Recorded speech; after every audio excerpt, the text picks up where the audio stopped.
Come along, children. Now we're going to have a little music.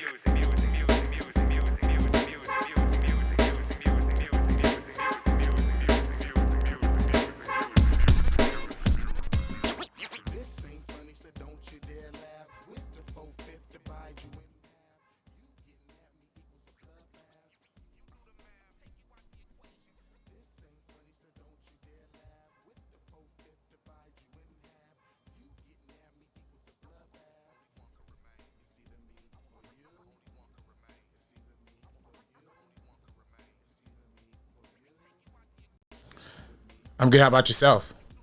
I'm good, man. I'm excited, man. I'm excited. We're doing something a little different this year, heading down to San Diego Comic-Con. But before we get to that, I want to just do a catch up as far as what we've been watching, what we've been enjoying. I know you were telling me right before we went live that you're excited to talk about Twisters. Talk to me about this movie, man.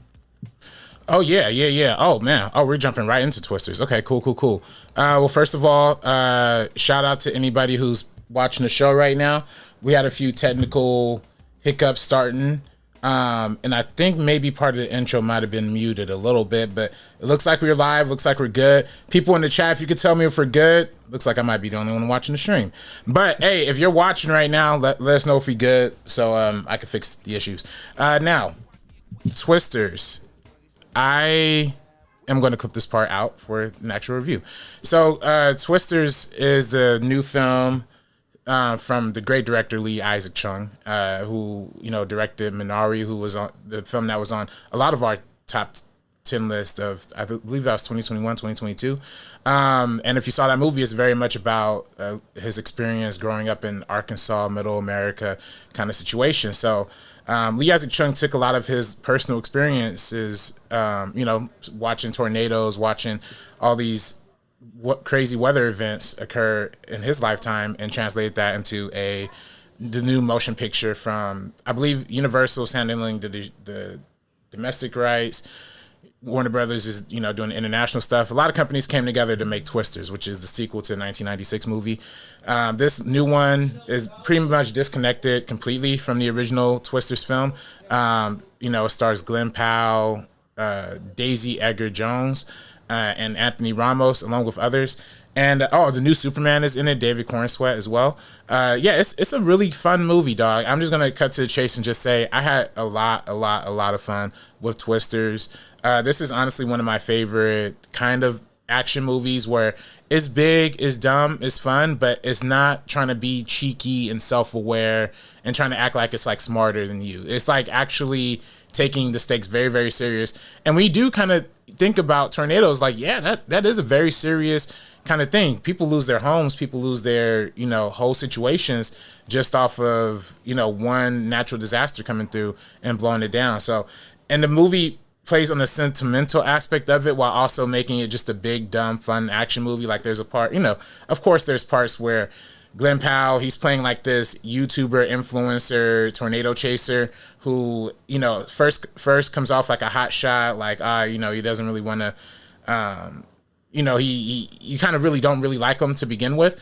But as the film continues, you realize he's a lot smarter than he actually came off initially. And he is a lot more caring too. So it does a really good job of painting the characters in a sympathetic light. Daisy Edgar-Jones is really the lead of the film. We see a very traumatic incident her and Anthony Ramos shared in the beginning of the film, and that kind of plays into her trauma leading out through the rest of the film, especially with this tornadoes and getting so close to him. And that's also a very fascinating exploration too. It's the classic hero's journey of the hero, denying the call, being called back to it, and having to overcome their fears and actually go ahead and do it.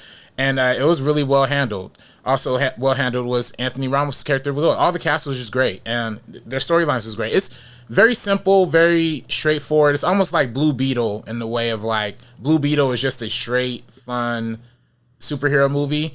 The Twisters is just a straight, fun disaster movie, but also very, very well made. I gotta say, like, from the way Lee Isaac Chung directs the simple dialogue scenes where people are just talking to each other, he kind of stylizes a little bit of that with some zooms every now and then and kind of makes it with a little bit of flair. But he also knows when to pull back the energetic parts too. But especially when the action hits, it's dope. Like, I miss movies from the early 2000s where there was like big lightning or big storms happening, and then you just see the thundering and the rain just going heavy like on the actor's face, and then you just see like lighting flash off their face. I feel like I haven't seen that in like a movie like super recently. You know, besides like some Zack Snyder stuff that's like be super slow motion and then kind of looking cool. This looked like actually like serious and dramatic, and it's fun. Like it's just pure fun, well made fun. I can't say anything more than that. You know what I mean? What do you think is about the film that has made it so successful? Because I believe it had an 81 million opening weekend. Yeah, I mean, well, it's for one, brilliant marketing. This is one of the few Universal movies I feel like that didn't give away the entire film. It did. The trailer did give away a lot, but it didn't give away the entire film. But also, the marketing and really pushing it as like a down home America movie. And you know how I feel. I normally am not the kind of guy who likes those movies. You know what I mean? I didn't like really American Sniper that much. I didn't even watch that Sound of Freedom movie. You know what I mean? But you Top Gun Maverick. Yeah. Definitely not Top Gun Maverick. Nah. But it is that same kind of like rah middle America. You know, country music. Like I think the cast all came out to the Luke Combs concert and was like shooting, shotguns of beer like on stage. Like it's one of those kind of movies for sure. But, and that normally would turn me off, but I ain't gonna lie, it had me. It had me rocking. The music actually had me jamming for some parts of it. And it feels right. Like it just feels very, it just doesn't feel cheesy. It feels very universal. It feels like, even though it is a very America first kind of movie, it does have a kind of universal kind of feeling to it, a universal kind of hope and optimism and, overcoming a self and overcoming a fear kind of message to it. And yeah, it was great. The only missed opportunity truly was, no kind of talk or conversation about climate change. And I know that's something that Lee Isaac Chung said they specifically avoided, to make sure the movie was able to sell and all that. And I respect that decision somewhat. But at the same time, it's like, man, this movie, imagine an $80 million movie coming out in theaters and giving people the truth about climate change. That would have been amazing. So with that being said, though, yeah, I don't know. It was great. It was really great. It was definitely really great. And I'm very excited to, if they do make another one, I don't know if they'll make another one. Maybe they shouldn't. Maybe they should just leave it on its own like it is. But it was a dope movie. Yeah, I mean, obviously I'm going to watch it eventually. I just have conflicted feelings about what you just said, because I do feel like if it's for marketing purposes or if it's for selling purposes, that's a little shallow in my opinion, especially for everything you just described already. I usually shy away from these kind of movies too, but I love the first Twister. Really? I grew up on it. Oh, I remember watching that when I was a kid. It terrified me, absolutely terrified me. I grew up in the border, southern border of Texas. And so we had a lot of storms.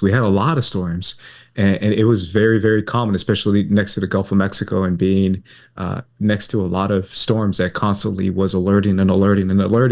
And similar to the movie, that's kind of your whole vibe. That's kind of your whole, whether it's fear or excitement, right? In the movie, I'm assuming it's excitement, but there's also a sense of fear. So that's kind of your pastime, right? Where when people talk about sports, they're just like, oh, did you see the Cowboys? And they're like, oh, did you hear about the storm? Like, it's such a common thing in that part of the country that it does become kind of all consuming, because it can terrify people, but at the same time excite people because it's so insane to actually witness in person. So yeah, I'll have to check it out. Yeah, and it's just that, and, it is terrifying, of course, to watch all these things, like, unfold live on screen and stuff. Not live, but, of course, like, on screen. But there's always, whenever there's a tornado scene, there's always a scene where they show people cleaning up afterwards, like, helping, like, the whole community cleaning up. And then, there's even parts where, like, because there is, like, this whole shady corporation subplot that is at the heart of it where, I don't want to spoil too much with it, but they do end up playing a little bit towards the social themes of it, just a little bit. And but it is nice when we see people actually out there helping each other recover, actually trying to find dogs and stuff like that. I think that's what adds a very human sensibility to this story. And I feel like a Hollywood director or just somebody who like is not from that area or doesn't know that kind of experience probably wouldn't be able to capture that. But because it's somebody like Lee Isaac Chung, like you could feel these characters, you know, are very lived in and very kind of, you know, I don't want to say real because, again, saying words like real and raw and emotional kind of implies something that this movie's not. It's really just fun. Like, it's really just pure fun. And that's usually a cop-out for most people. Like, you know, we're going to talk about Deadpool and Wolverine, you know, reactions too, how people reacted to that. But I do think, like, this one was very, like, I think fun is the perfect word to constitute it because it doesn't take itself seriously, but also takes itself seriously, you know? And that's a very delicate line to balance. You teed me up, man. I'm gonna take it and I'm gonna bat it right now. I'm gonna dunk this ball. Let's talk about the summer movie. Is this the summer movie, or is it gonna be Deadpool and Wolverine? From the reactions that we saw these past 2 days, what have you thought about the hype around Deadpool and Wolverine? Yeah. With that, it's funny, man, because I'm still excited for it. For one, I'm excited for it. I'm kind of excited for different reasons now because I think it could be it could either be the so bad is good, or it could be really good, or it could be another Spider-Man No Way Home, which is like not really that good on the filmmaking level, but as a Marvel fan, you know, you have some fun with it. And I think that's where most critics are taking the angle of like, yeah, I love Marvel, I love Fox, I love X-Men, like that stuff was cool, so I like this movie. You know, I think that's what a lot of the timeline was saying. At least a lot of my timeline. And then there's always a few people who just stuck out of the mud, you know, with the first negative reactions. And can you put them on blast? Yeah, can you tell me who they are? Well, they're not. I'm not putting nobody on blast. I'm shouting them out. I think y'all are shout them out. Shout them out. Yeah, amazing critics. Shout out my man William Bibiani first and foremost. He hit it with the first tweet. Let me see. I'm gonna actually pull him up because I liked them in real time, so I could make sure to note them. But shout out William Bibiani. Shout out Whitney Seibold. Shout out I saw Whitney's, Yeah, Whitney Seibold. Shout out my homegirl, Katie Walsh.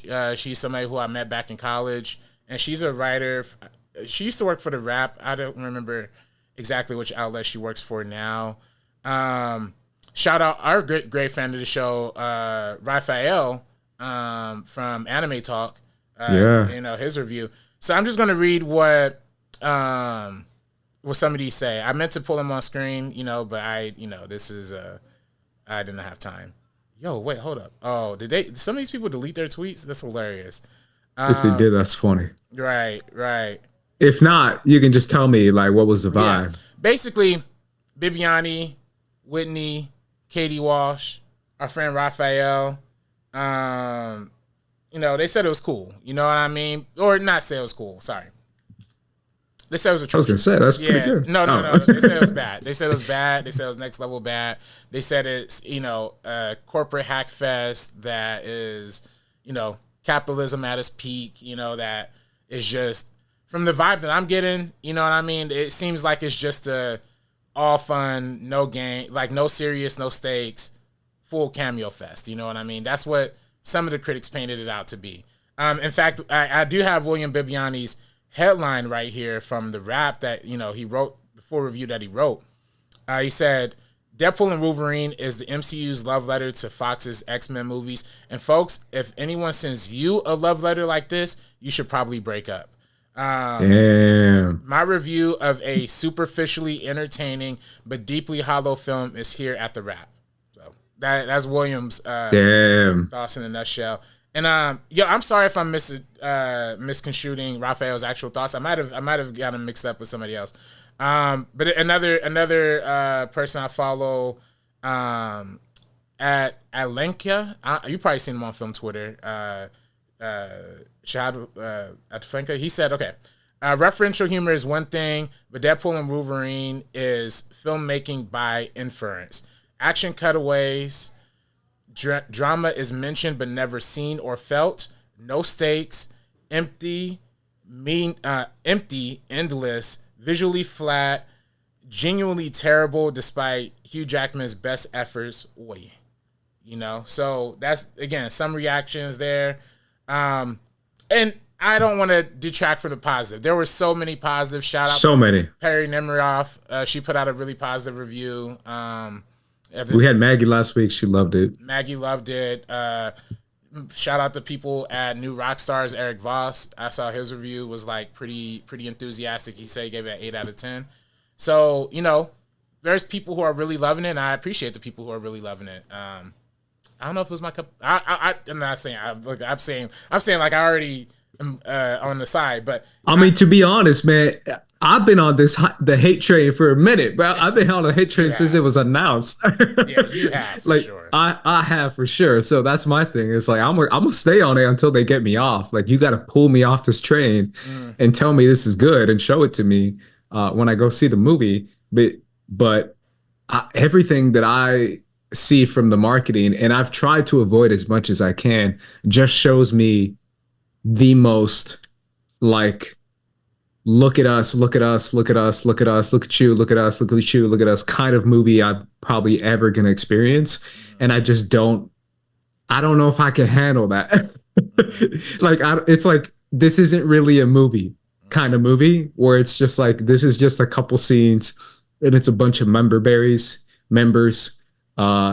just take us back. You remember this? You remember that? You remember that? And I'm just like, if it's not a movie, when it doesn't look like it is, then I don't know if I'm going to enjoy it. And that's just me being honest. And maybe I hate fun. But I feel like Deadpool has been losing me more and more. And I've talked to you about it. Just because I feel like that first movie was so overhyped, like it was ridiculous. I don't know if you remember Movie Talk back in the day. Oh yeah. It was crazy. Been nominated for best adapted. Yeah, bro. Like, remember that, bro? Like, it was like the whole panel was just like going nuts. They were just like, the greatest movie of all time is in our presence. And I was just like, man, I can't wait to see this movie. And I saw it and I was like, it's okay. All right. It's okay. And they just hyped it up so hard. And then Deadpool 2 came out and I thought it was just so subpar and so average. And it already kind of had those vibes as far as like, look at this guy. Oh no, he's dead. What? How did he die? He exploded. Whoa. And it's just, I'm not into that. I don't know. I find that so trivial and boring and empty and hollow. But I haven't seen the movie, so maybe it's great. I have no idea. Yeah, look, and it could be great. I think there are a lot of there's a lot of potential.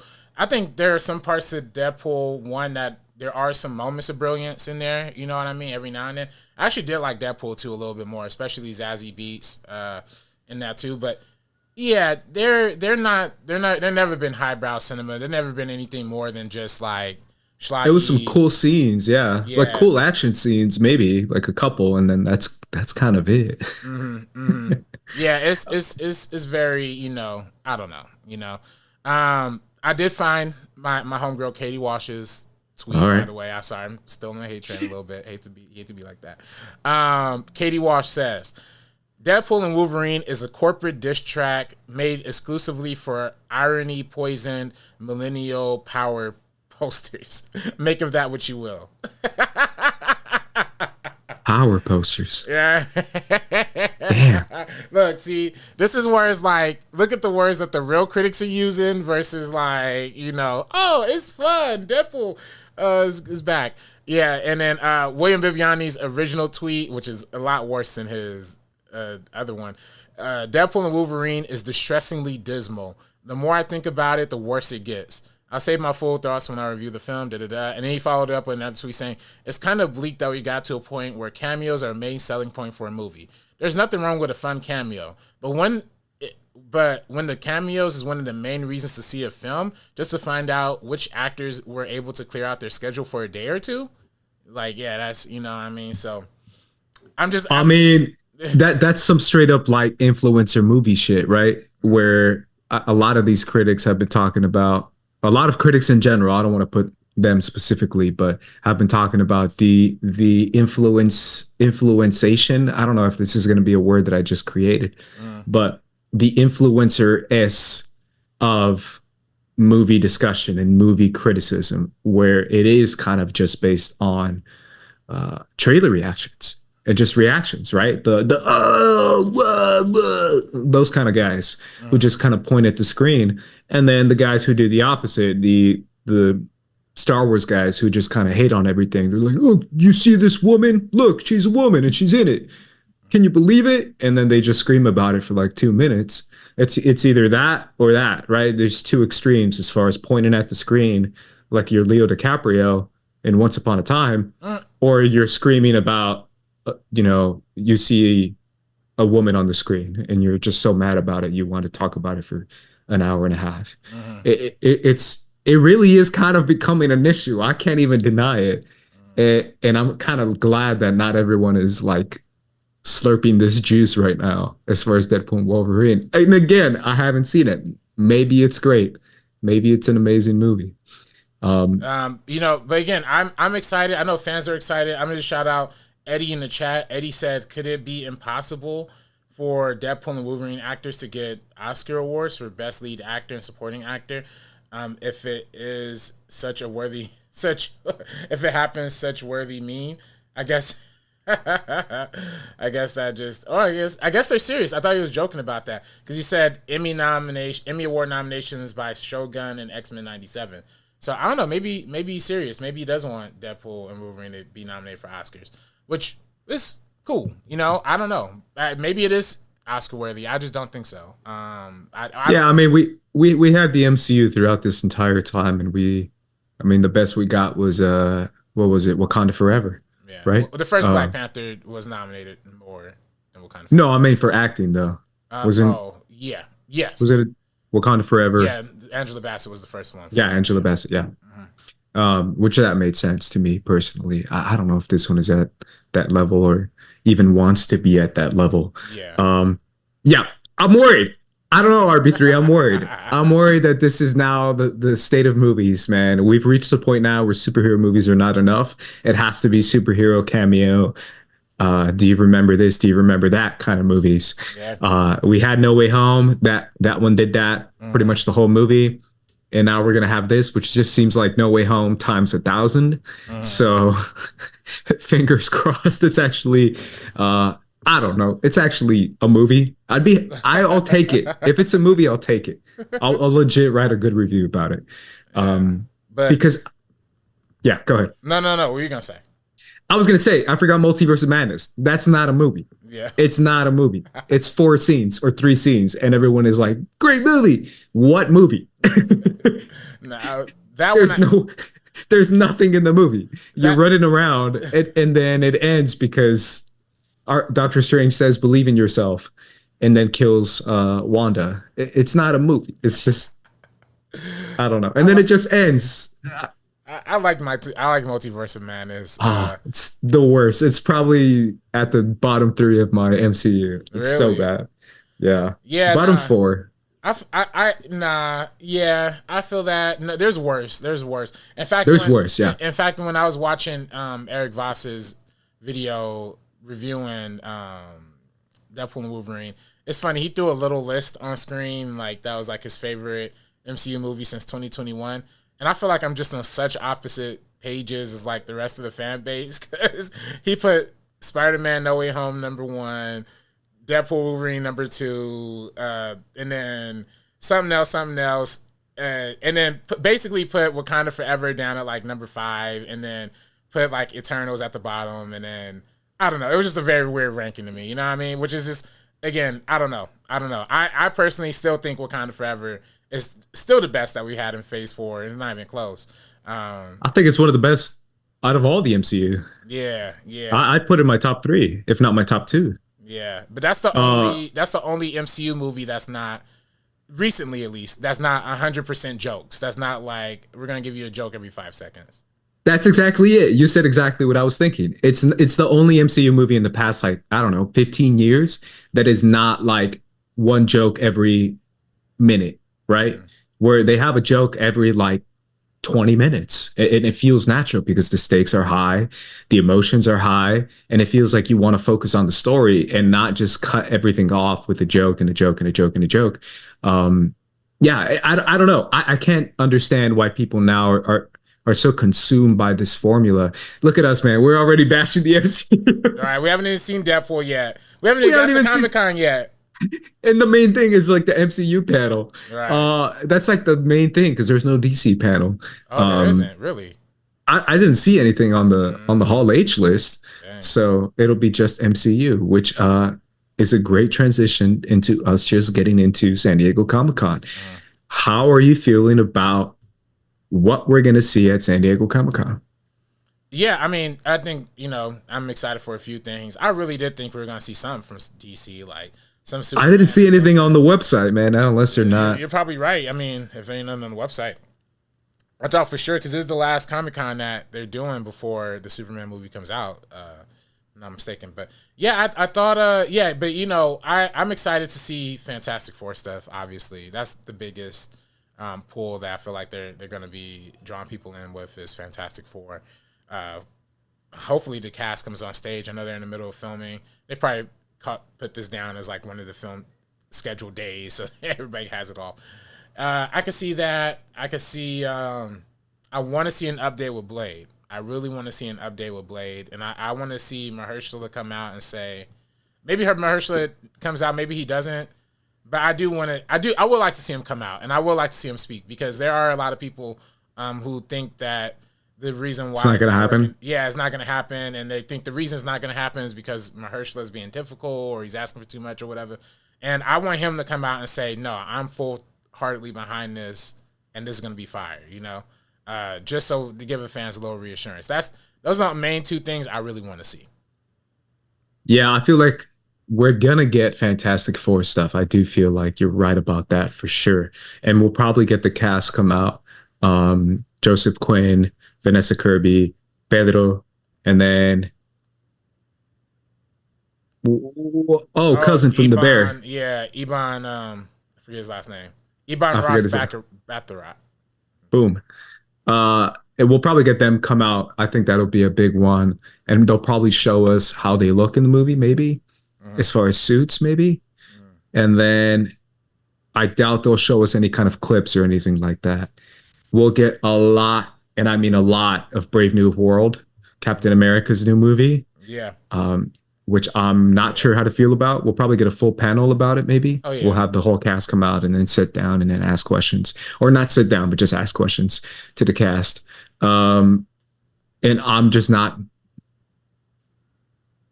That's another MCU movie that I'm just not on board with right now.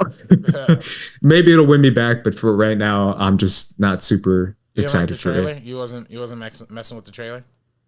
No, I didn't like the trailer at all. Yeah. I just feel like it's my thoughts on Falcon and the Winter Soldier. I just feel like that's the most centrist movie we've ever. That's the most centrist show. Like if we just work together and stop the extremists, like this girl who wanted to pass out food and stop the corporations. Literally, that's the point of the show. And I was like, what? And it's like, I don't know. I just felt like the whole thing was muddled and lost, and they tried their best to be like, we care, but don't you dare, try to go after these people. It was very odd. That ending was rough, man. I don't know. But, and then the whole fact that US Agent was a part of the whole thing too was very weird, especially the way they were building up this guy. I don't know. I just feel like it's very confuddled. Every time the MCU tries to do anything political, they always like fumble it at the end where you're just like, yeah, this makes sense. This works. And then they just kind of drop the bag and their message gets super just weird and confusing and just very simple minded where they just, I don't know. It's very much like vote your way out of this, just believe in the process, trust in the process kind of vibes and just sit down and trust these people. And it's like, we've been sitting down and trusting these people for so long. It doesn't make sense. But again, that's probably what we're going to get a lot of in the MCU panel. I'm with you on Blade. How are you feeling about Blade right now, man? Are you excited for it? Or do you feel any type of way as far as like this movie, what kind of movie it's going to be? Is it going to happen? What kind of Blade are we going to get? I'm waiting for Kevin Feige and Mahershala to call my phone and let me know when they need a director. Do you have a Blade script? I don't have a Blade script, but I could do one. You know what I mean? I could stay up 24 hours. You know what I mean? I watch all 4 of them mugs and write a script real quick. You know, including the TV show. But nah, I think this is. I think look, the reports is like they said they tried to had a couple meetings with Jordan Peele. You know, he said no, right? Yeah, he said no. I'm guessing it might have been about Blade, or it could have been about Secret War. It could have been about anything. But I'm most sure it's about Blade. You know. Yeah. It seems like he said he's never going to do a franchise, by the way. I love Jordan Peele for that. I feel like Ryan Coogler probably had an idea, and they said no to that, and that's why he went over to Warner Brothers and do his vampire movie with Michael B. Jordan. I feel like that's also a little bit what happened with that situation. And there's reports that they're trying to like really set up the Midnight Suns, which is that whole group of Ghost Rider and your boy, your man's Kit Harington, Jon Snow. Yeah, exactly, Jon Snow, yeah, and probably throw Werewolf by Night in there too, just to because they already established that. I could see that too, but I don't want that. I just want it to be a straight Blade movie. Like that's all y'all really need to do is just focus on making Blade. It's not really that hard, to make a fun vampire movie that we're all gonna like. I think Marvel might be overthinking it. I think Disney might be overthinking it. They might be thinking how we're gonna sell this, and that's why I feel like the whole thing of like, oh, we had a version that was multiple women, now we have a version that's Midnight Suns. Like I feel like Disney or some analytics or whatever, they just don't believe in the movie as hard as the fans believe in it, and I don't know. I feel like that's a missed opportunity. Yeah, I think there was another person who shot down that report, and I kind of believe him because I forget who it was on Twitter, but I saw someone shot it down and said, "Nah, this is completely fabricated. They're just making shit up." Okay. They saw like one female character and immediately said 4 women in it, and it's all about women, and it's just not true. That was never the case, and I believe him because people make shit up to get mad at people. I mean, look what happened to Nia DaCosta in the trades and what they did to her. And that was just off an MCU movie. There's people out here, man, who are just like, they don't have the best intentions when it comes to these kind of giant corporate movies. And they're always going to try to push their agenda into it. So I just don't, I agree with you though. I do feel like they should just focus on Blade. Maybe that's an issue. Maybe that's why Mahershala is kind of sour on it, because maybe you're right. Maybe they did want a Midnight Suns movie and they did want to put like 5 guys in it. And he was like, no, I just want me to be the star of the movie. And because he is such a, an Oscar winning actor and the biggest star out of all those guys, he would probably feel some type of way about it. But I do want it to be good. Blade is one of my favorite characters of all time. We've talked about it before again a million times. I grew up on the Wesley Snipes movies. Those came out when I was a kid. And I just love Blade ever since watching those films. And I think they can nail it if they really just go back to the core and the roots of what he is and just really make it stylized as hell. Yeah. I mean, look what Guillermo del Toro did with Blade 2. And obviously that's a super over-the-top movie as well. But it's so stylized and it's so cool. I just really feel like they should focus on that and make sure they get those elements into it and then just make the villain whoever they want it to be. But yeah, sorry, what were you gonna say? No, that's it. Yeah. Oh, yeah. I was gonna say the person who the guys I would love to see take over this movie, honestly, are the homies who did the Bad Boys movies and the Ms. Marvel, and we're gonna do Batgirl. I feel like if you saw Bad Boys 4, that movie is very highly stylized, very different. It's very high. All the Bad Boy movies are highly stylized, of course, because they're Michael Bay starting off with. But then the fourth one was a different kind of stylized. It was like a Gen Z, like a new age kind of stylized. It kind of style that we only kind of touched on in Ms. Marvel, which they directed too, right? It kind of makes sense. But I feel like that would be so cool for Blade, man. I feel like seeing some really cool whip pen or really cool camera effects, really cool focus just purely on action, but make the action look amazing with variety of camera setups and stuff like that. That's all you really need. Like for me, when I watch movies like Bad Boys, I watch movies like Twisters, like it's not that hard for me to turn my brain off. I could turn it off and just have fun with the ride. And if the ride is fun and stylized, I'm here for it. Now, if it's kind of boring and it's kind of stale, then it's like, whatever, you know. And some of the Fast and Furious movies like that. Some of the Marvel movies are like that. But I feel like if they had directors that were just like the Bad Boys guys, who were just full style, not really, you know, don't try and make it some deep thing or some setup thing. Come on, I'm here for that. Yeah, creative directors, right? People who are very creative in their style, who don't want it to just be kind of run of the mill and want it to be extra. That's why I always go back to James Wan. Say what you will about James Wan, homie's gonna bring it every time. And I think you're right about those guys too. And the fact that they completed the Batgirl movie still rubs me the wrong way. They weren't, you know, halfway done. They were done. Right. And they just pushed the delete button on it, which is wild. I think that's go ahead. I was gonna say, shout your boy David Zasloff. You know what I mean? You know how much I hate that dude. Fumble Batgirl, fumble the NBA rights. You know, like fumble the NBA rights. It got rid of like I don't know. I have some super spicy takes. I've tweeted about them when it comes to the upcoming Superman movie. And I got so much shit about it, and I don't really care. But I truly feel like there's like a mandate from him where he's like whites only when it comes to these movies, because that cast is like the whitest cast I've ever seen in my life, besides Mr. Terrific. But I was blown away. I was just like, damn, bro, this guy is laying the hammer down.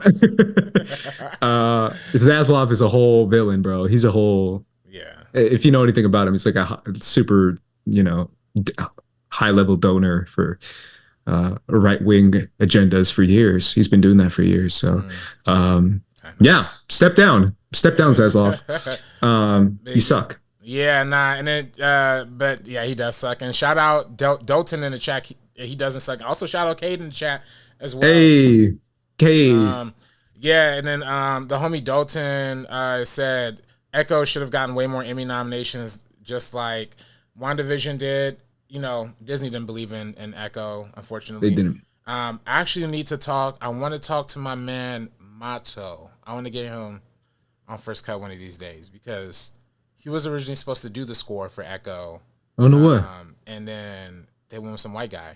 My man Mato, he's Native American, and they had announced it. He was nominated for Emmys for doing the music for Reservation Dogs. Went to USC together. Oh, no way. Yeah, and then you know, Reservations Dog is Disney. I'm sure they were like, oh, bring you in the Echo. But they had some white guy do it. The guy who did the music for Breaking Bad, David Porter, was the guy who actually did the final score. So I want to ask him about that. I should bring him on the show. And then Multiverse of Madness. And then Dalton also said Multiverse of Madness, The Marvels, and Wakanda Forever are in my top 10. The Marvels, wow, amazing. I like the Marvels. I like it too, yeah, it's definitely. We talked about it. It could have been way better. It just could have been given a little bit more, but I still enjoyed it. I still probably prefer it over a lot of MCU movies, to be honest. Mm-hmm. Yeah, no, facts. And I saw Kate said that, is it too late to watch Blade? It's never too late to watch Blade, man. Yeah. You got to get into those movies. Those movies are awesome. Or at least the first two. The last one's a little whatever, but it's definitely one of my favorite movies. What else are you expecting? Oh yeah, Young Avengers. We haven't talked about that. Do you feel like we're going to get some sort of Young Avengers? That I don't know. They've been setting that up, but then again, they set that up in the Marvel. So it's set it up in the Marvel, but they also set up the X-Men in the Marvels. Yeah, true. But the X-Men was going to happen regardless, though, you know. Whereas the Marvels, I don't know how. I would love to believe that they're doing Young Avengers, right? Because that would lead me to believe that they're working on Ironheart a little bit. Like, hopefully, Agatha. Agatha all along, yeah. But what's his face? The kid, Wiccan? Wiccan. Is it Wiccan? Yeah. That's confirmed, right? So we have Wiccan, Kamala, Ironheart, Kate Bishop. Yeah, Kate Ironheart. Bishop, Yeah, we already have a few. Wasn't there? Ant-Man's daughter as well. Yeah. Cassie. Cassie Lang. So they have a little team up. I'm sure. What if they just sneak She-Hulk in there? You know what I mean? Just a little thing. To be the mom? The auntie? She's not. She's young. She's young, but she's not a kid. She's not like Kamala's age. She's like my age. Yeah, I don't know. You know what I mean? I guess it would be weird hanging around kids. But yeah, no, I would see it. Only thing that gives me pause is that they already said they're slowing down on TV, and they said they're slowing down. You know, they didn't say they're slowing down on diverse content, but the tea leaves are kind of pointing in that direction for Disney a lot. You know what I mean? So yeah, man. like, they're showing it. right. So it's just like, hopefully, I would love to see it though. I would love to see it. I want to see. I would love if they showed us a trailer for Ironheart. If they just showed us a trailer for Ironheart. But then again, I realize they are doing D23 this year. They are doing D23 this year in August. So they might not have all the juice right now. They might only be showing some stuff now and then save the rest for D23 as well.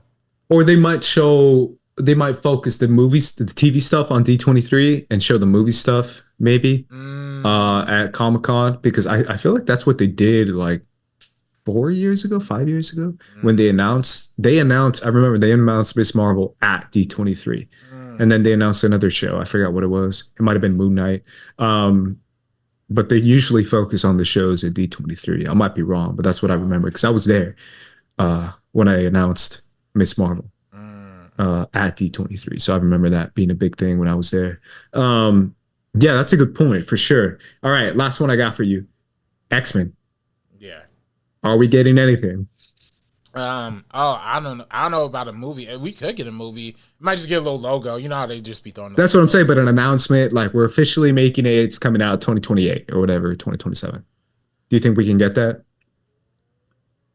You know, I think. And the director maybe. Oh, you see, nah, definitely not that. I don't know if it's gonna be no director. If anything, I think. You know, because Kevin Feige kind of hinted at it in some interviews so far for Deadpool and Wolverine that the next saga is going to be called the Mutant Saga. After the Multiverse Saga is going to be the Mutant Saga. And with that, I feel more inclined to believe they're going to announce some, like, X-Men crossover event. Like, you know, again, I keep shouting out the New Rockstars people. New Rockstars, they said maybe some Avengers versus X-Men kind of movie situation. Like, that's one thing that they said maybe could get announced. I don't know. I could see it. I could see them announcing some sort of like, or just I could see them announcing like a new like recastings potentially, or like, oh no. Let me not say that. I can't see that. I don't know. But I do think we're gonna see either a logo for a new X-Men movie or some kind of thing that says we're gonna do X-Men as a big plot in like this film per se. You know, I don't know. Yeah. You know my thoughts on MCU X-Men, man. I'm so nervous. This is probably the one that I think they're going to fumble the most. Like game ending, you know, fumble. The other team scores a touchdown kind of bad.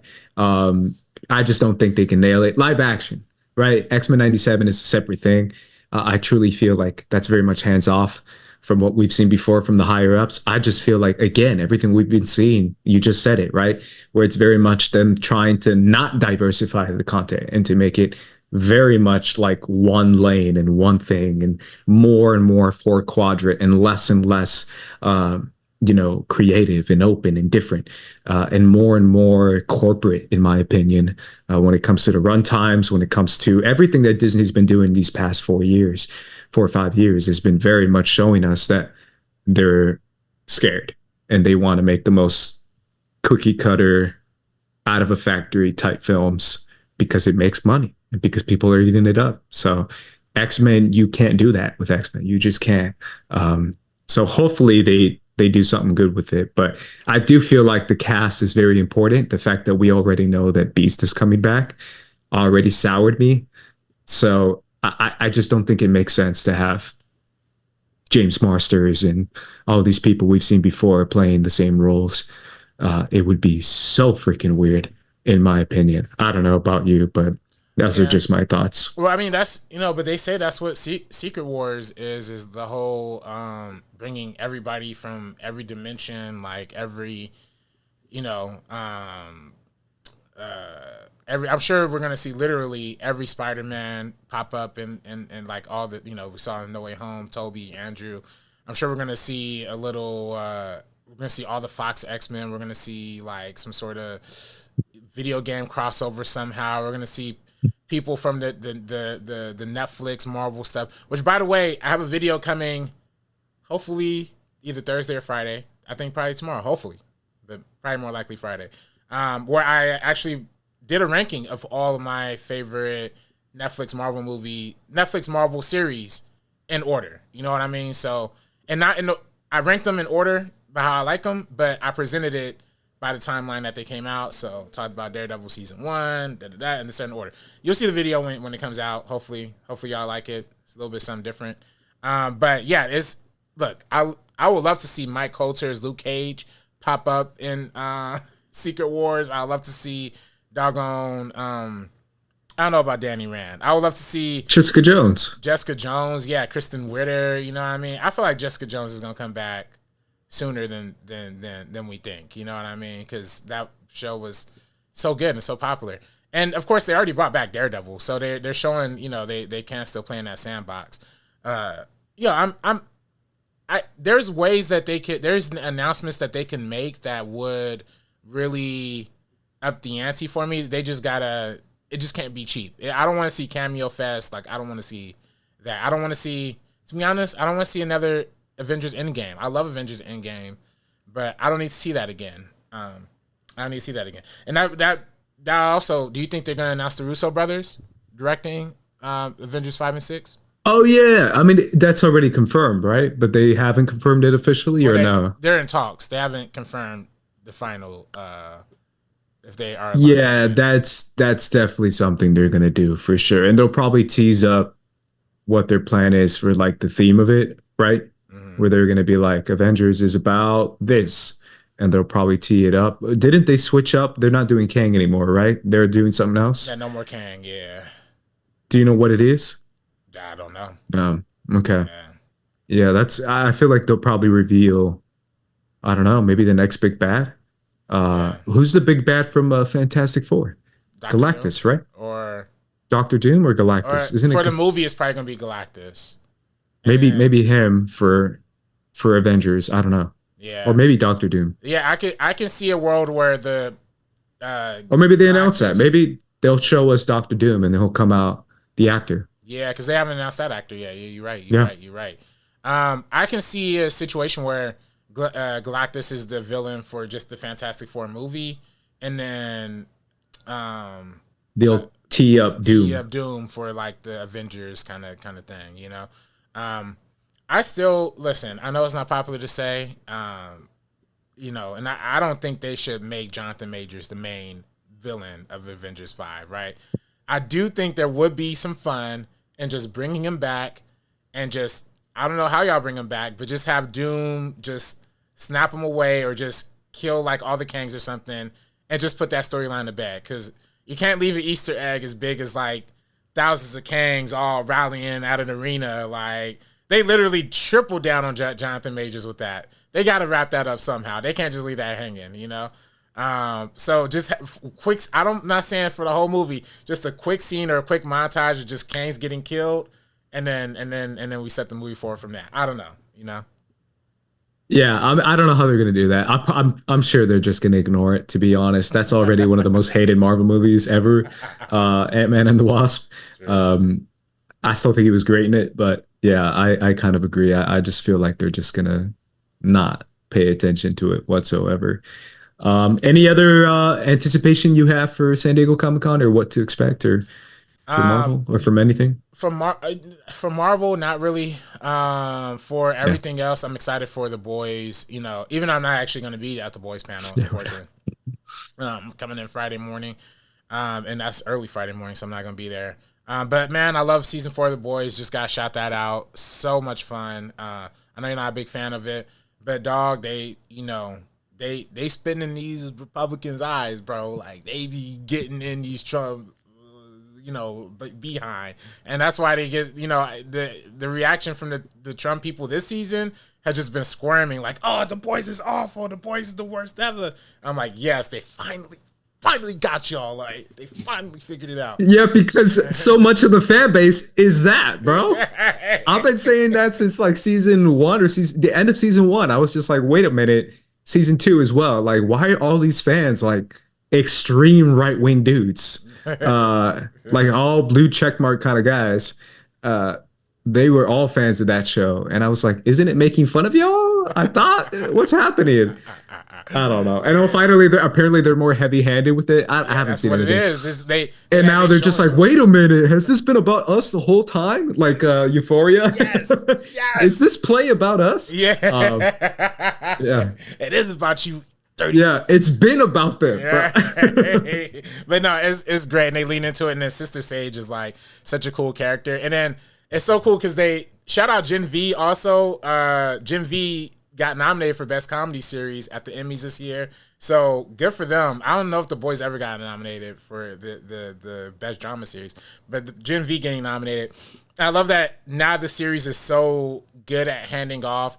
Like the end of Gen V hands off perfectly to The Boys, and now the end of this season handed off perfectly, and next season of Gen V. I'm like, yo, now it's like y'all got me invested in 2 series now. So good stuff. I can't wait to see what they do next season, with that. So very excited for that.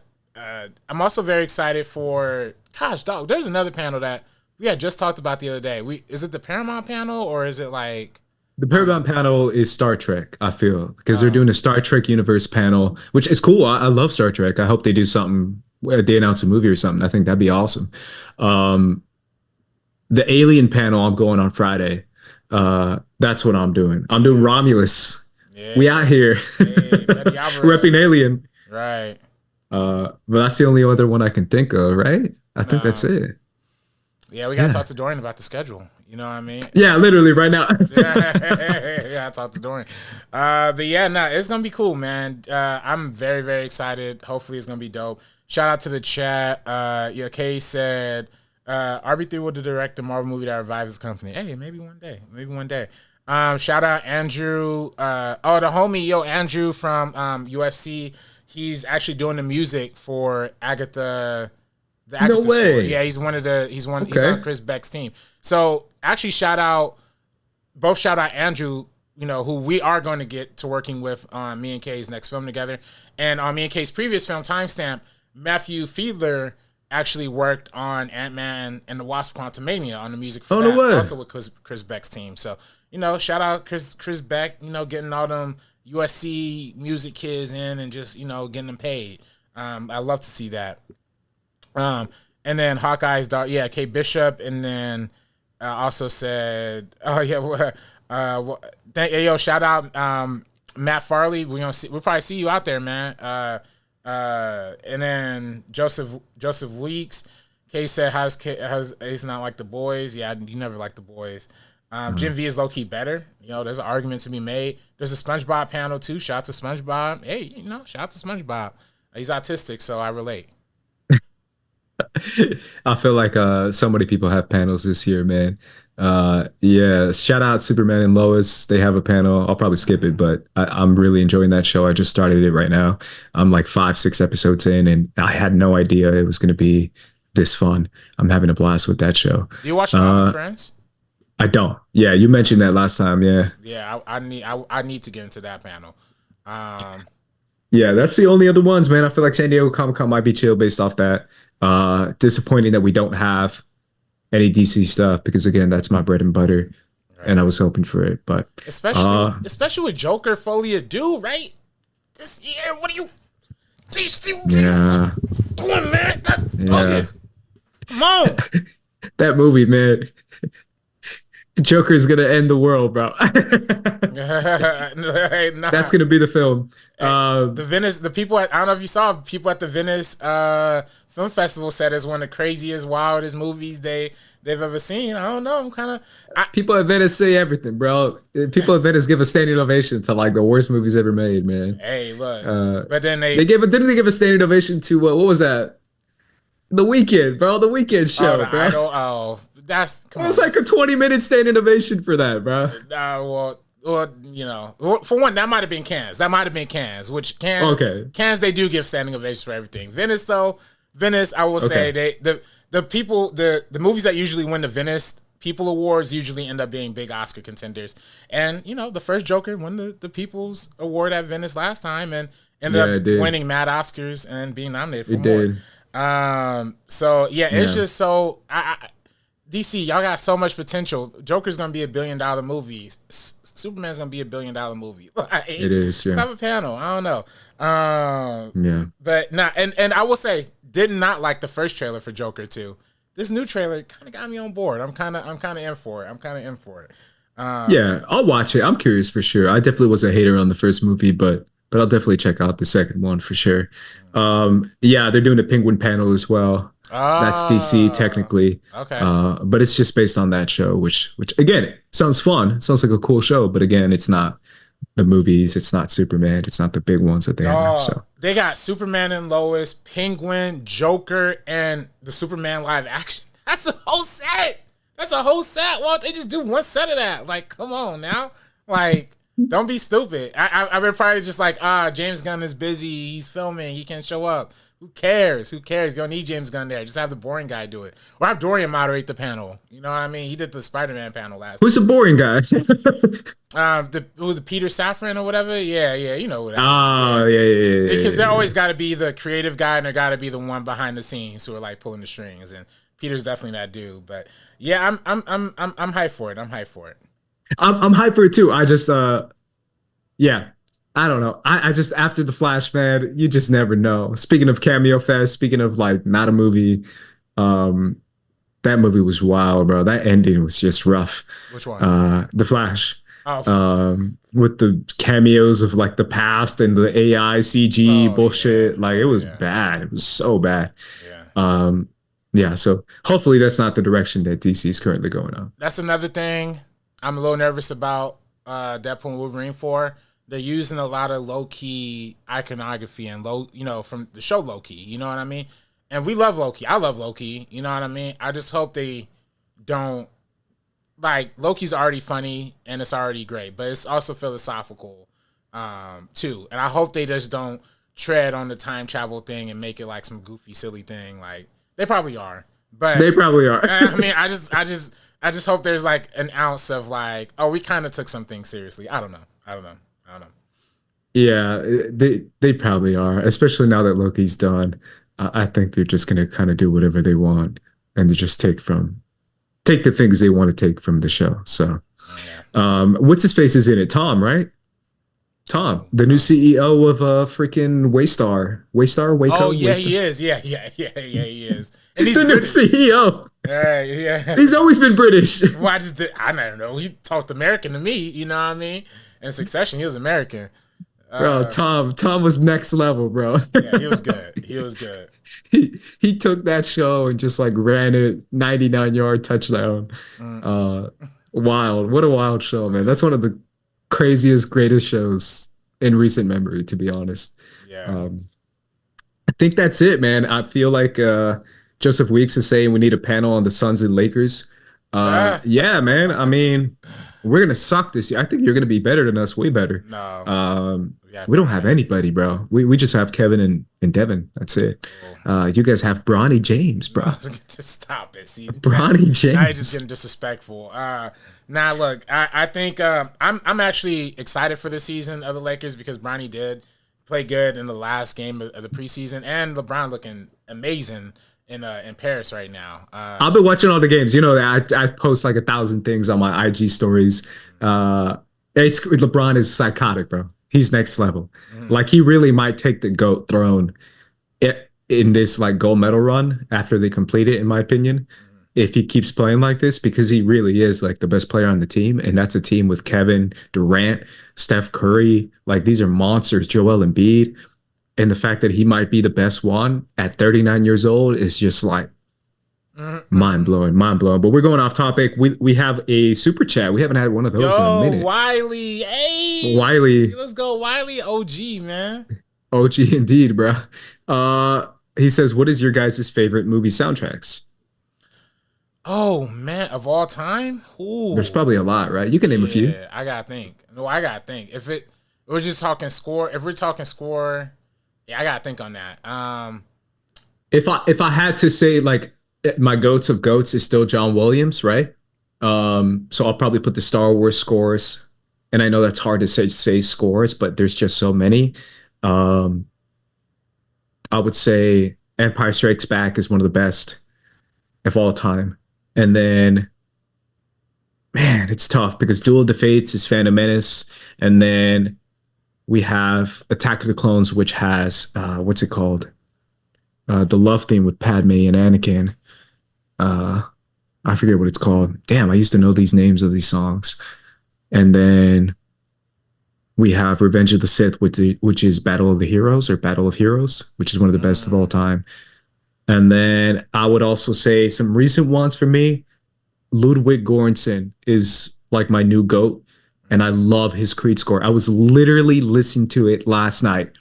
His first Creed score to me is just perfection, just absolute perfection, just a complete symphony of just getting more and more and more and more intense and more hype leading up to the final song, which is the Lord Knows Meek Mill hype song. That is just the most insane song of all time. So I always say Creed. I feel like that's one of my favorite recent ones. Shout out Nicholas Bertel. If Beale Street Could Talk is one of my favorite recent scores of all time. Should have won the Oscar, low key, from the guy I just named, from Ludwig. He created one of the most beautiful songs. I think it's like copied in every commercial now, which is Agape. Yeah. But the whole score is beautiful. And then it's funny that should have won. He should have won over Black Panther, but Ludwig should have won for Black Panther 2. That's what he should have really won for. Yes, Wakanda Forever is way better than the first Black Panther score. It is so good. It's insane. It's one of the best scores. That's another one you just named. That's one of my favorite scores of all time recently. It's just so dynamic and different and good, and every song feels like it's just from a different planet, different world. And I feel like Talocan and the whole, Talocanese people really emphasize that with that kind of indigenous nature of his scores, which were really cool. Go ahead and name a few, man. I was just gonna say, right along with you, anything Ludwig Göransson, Black Panther.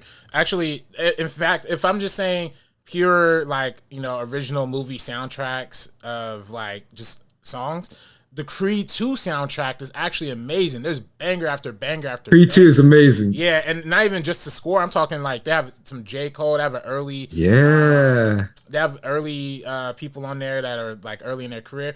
And then it's because it was all Dreamville. And then of course the Black Panther score. I mean, y'all know I'm a Kendrick stan, you know what I mean? So All the Stars is still my favorite outro song of all time. I might have misunderstood the question. Yeah, it's a soundtrack score. Right. Well, that's what I'm just that's what I'm trying to delineate. And then if I'm talking scores, just a few off the top of my head. I literally have a playlist called Movie Soundtracks and Gangsta Music. And it's definitely easily Eternal Sunshine of the Spotless Mind. Almost anything John Bryant is amazing. And then the score from actually the Steve Jobs movies from David Boyle was amazing. The Star Wars, of course, I have multiple in here from that.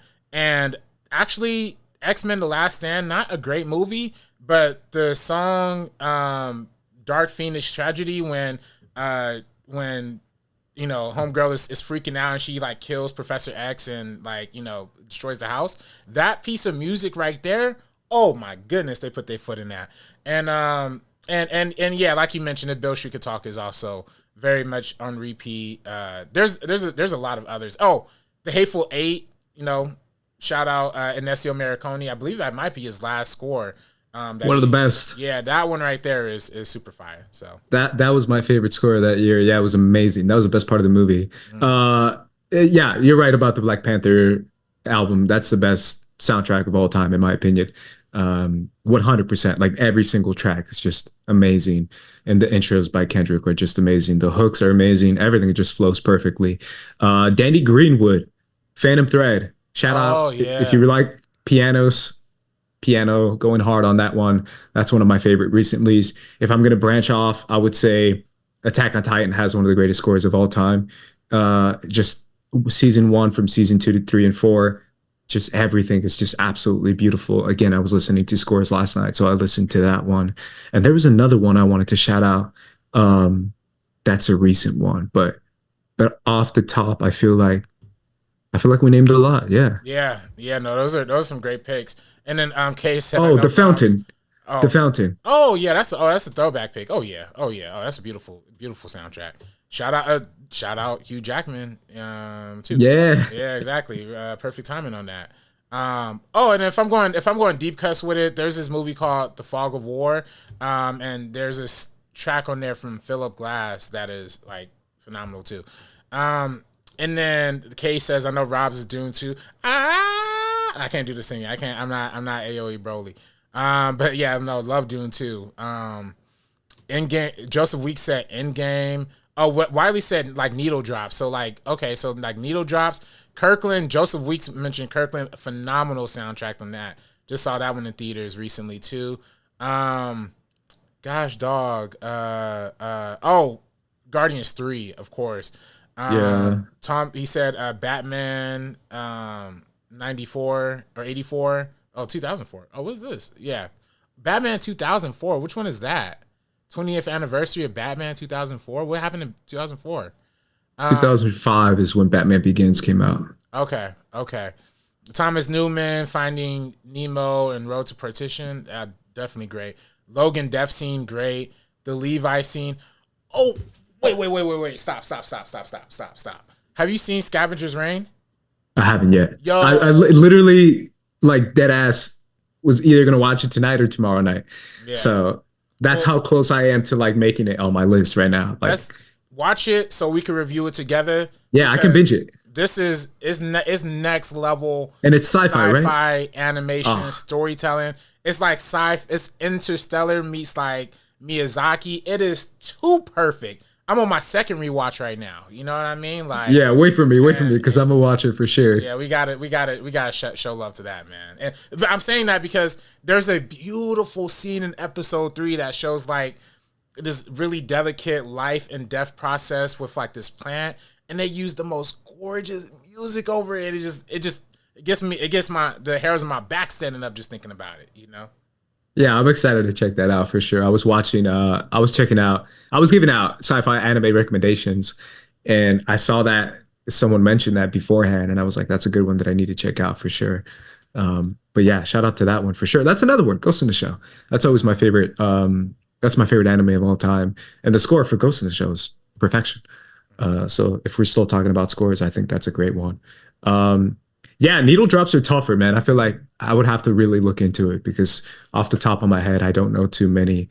The first one that comes to mind is Time in a Bottle, Quicksilver. Oh, yeah. What movie was that one from again? Was it Days of Future Past? Yeah.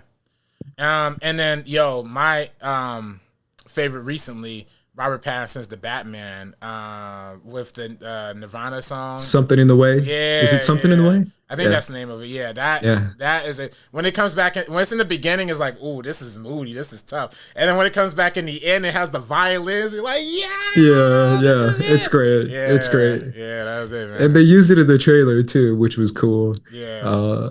It's so funny. There could be a whole like documentary about like movie trailer songs and like the creepiness, making a creepy pop song or making a pop song creepy. And the way they do that, which I think is hysterical.